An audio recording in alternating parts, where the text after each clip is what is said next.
नमस्कार। चलिए आज एक बहुत ही दिलचस्प सफर पर निकलते हैं।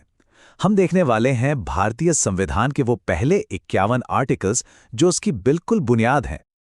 लेकिन रुकिए, अगर दिमाग में कोई भारी भरकम बोरिंग कानून की किताब की तस्वीर आ रही है तो उसे बिल्कुल हटा दीजिए।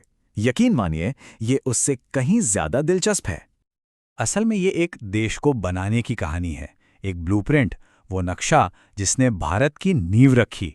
तो सवाल यही उठता है कि आखिर ये नींव रखी कैसे गई, क्या था वो पहला कदम। तो आज के हमारे इस ब्लूप्रिंट में हम क्या क्या देखने वाले हैं? सबसे पहले हम राष्ट्र के इस ब्लूप्रिंट को समझेंगे, फिर इसका नक्शा कैसे बना ये देखेंगे, जानेंगे कि इस घर में रहने वाले नागरिक कौन हैं, उन्हें क्या गारंटियां मिली हैं और सरकार को क्या गाइडलाइंस दी गई हैं, और आखिर में देखेंगे कि इन सबको मिलाकर संविधान की आत्मा कैसे बनती है। तो चलिए सबसे पहले बात करते हैं राष्ट्र के इस ब्लूप्रिंट की। ये जो पहले 51 आर्टिकल्स हैं ना, ये सिर्फ सूखे नियम कानून नहीं है, ये अपने आप में एक कहानी है। ये कहानी कि भारत एक राष्ट्र के तौर पर कैसे बना। सोचिए, किसी भी राष्ट्र को बनाने का पहला लॉजिकल स्टेप क्या होगा? जाहिर है उसकी जमीन, उसकी सीमाएं तय करना, है ना? ठीक वैसे ही जैसे घर बनाने से पहले हम क्या करते हैं, जमीन और बाउंड्री तय करते हैं। संविधान का पार्ट 1 बिल्कुल यही काम करता है। आर्टिकल 1 सबसे पहले तो घर को एक नाम देता है, इंडिया यानी भारत। फिर आर्टिकल 2 कहता है कि अगर घर में कोई एक्सटेंशन करना हो, मतलब कोई नया राज्य जोड़ना हो, तो वो भी कर सकते हैं। आर्टिकल 3 घर के अंदर ही रिनोवेशन की आज़ादी देता है, जैसे राज्यों की सीमाएं बदलना। और सबसे कमाल की बात, आर्टिकल 4 कहता है कि इन छोटे मोटे बदलावों के लिए कोई बहुत बड़ा मुश्किल संविधान संशोधन नहीं चाहिए होगा। देखिए कितना प्रैक्टिकल सोचा गया था, है ना? ठीक है, तो घर का नक्शा बन गया, बाउंड्री तय हो गई। अब अगला सवाल क्या है? जाहिर है इस घर में रहेगा कौन, मतलब यहां का नागरिक कौन होगा। तो चलिए अब परिवार को परिभाषित करते हैं। देखते हैं आर्टिकल्स 5 से 11 क्या कहते हैं। घर तो बन गया, पर इसमें रहने वाले लोग कौन होंगे, ये बहुत बड़ा सवाल था। खासकर उस वक्त जब भारत की सीमाएं तय हो गईं, तो ये तय करना सबसे जरूरी हो गया कि इस राष्ट्रीय परिवार का सदस्य कौन है, मतलब भारत का नागरिक कौन कहलाएगा। तो देखिए, नागरिकता को लेकर कुछ बहुत साफ सिद्धांत तय किए गए। पहला, जो संविधान लागू होने के समय भारत में थे वे नागरिक बने। दूसरा, बंटवारे के दर्द को समझते हुए जो लोग पाकिस्तान से माइग्रेट होकर आए उनके लिए भी प्रावधान थे। तीसरा, और ये बहुत जरूरी था, कि भारत में सिर्फ एक ही नागरिकता होगी, कोई ड्यूअल सिटीजनशिप नहीं। और आखिर में भविष्य के लिए नागरिकता पर कानून बनाने की पूरी शक्ति संसद को दे दी गई। अब आते हैं संविधान के उस हिस्से पर जिसे सच में इसका दिल कहा जाता है, हमारे फंडामेंटल राइट्स यानी मौलिक अधिकार। ये हमारे घर के वो नियम हैं जिनके साथ कोई समझौता नहीं हो सकता। ये हर नागरिक का एक सुरक्षा कवच है। सोचिए, जैसे एक परिवार में कुछ पक्के नियम होते हैं ताकि सब सुरक्षित और सम्मानित महसूस करें, बिल्कुल वैसे ही ये मौलिक अधिकार हर नागरिक को सरकार या किसी और की मनमानी से बचाते हैं। और हमारा संविधान हमें ऐसे पूरे 6 मौलिक अधिकारों की गारंटी देता है।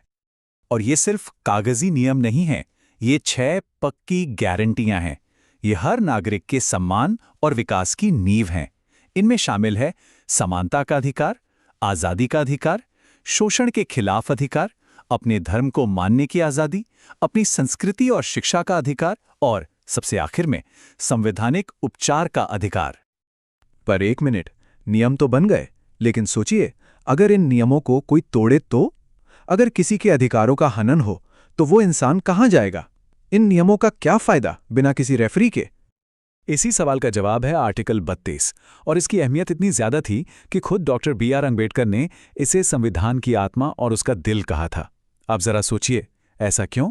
क्योंकि यही वो मास्टर की है, वो चाबी जो बाकी सारे अधिकारों के ताले खोलती है। अगर ये एक आर्टिकल ना हो तो बाकी सारे अधिकार सिर्फ कागज पर लिखे कुछ अच्छे शब्द बनकर रह जाएंगे और कुछ नहीं। अच्छा, तो अब तक क्या क्या हो गया? घर का नक्शा तैयार, घर में कौन रहेगा ये भी तय, और घर के पक्के नियम भी बन गए। लेकिन क्या कोई भी अच्छा परिवार सिर्फ नियमों से चलता है? नहीं ना, उसके कुछ सपने होते हैं, कुछ लक्ष्य होते हैं कि हम सब मिलकर कहाँ पहुंचना चाहते हैं। संविधान का पार्ट 4 हमें बस इन्हीं लक्ष्यों का रास्ता दिखाता है।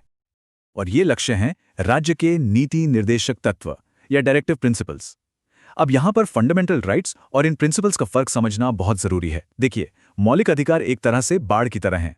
ये लीगली एनफोर्सेबल हैं और सरकार को बताते हैं कि वो क्या नहीं कर सकती। दूसरी तरफ डायरेक्टिव प्रिंसिपल्स एक ध्रुव तारे की तरह हैं। ये एक नैतिक गाइड है जो सरकार को बताते हैं कि उसे क्या करना चाहिए। तो आखिर ये लक्ष्य हैं क्या? ये एक बेहतर भारत का सपना दिखाते हैं। एक ऐसा देश जहां सामाजिक और आर्थिक न्याय हो, जहां सभी को समान काम के लिए समान वेतन मिले, जहां हमारे पर्यावरण की रक्षा हो और जहां भारत दुनिया में शांति को बढ़ावा दे। ये वो आदर्श हैं जिनकी तरफ देश को हमेशा बढ़ते रहना है। तो इस तरह हमने एक एक करके अपने राष्ट्र के इस ब्लूप्रिंट के सारे जरूरी हिस्सों को जोड़ लिया है और अब हमारे सामने एक पूरी तस्वीर बिल्कुल साफ हो रही है। तो चलिए इस पूरे ब्लूप्रिंट को एक नज़र में फिर से देखते हैं। इन्हीं पहले 51 आर्टिकल्स में हमारे संविधान की असली आत्मा है। पार्ट 1 आर्टिकल्स 1 से 4 ने तय की हमारी जमीन।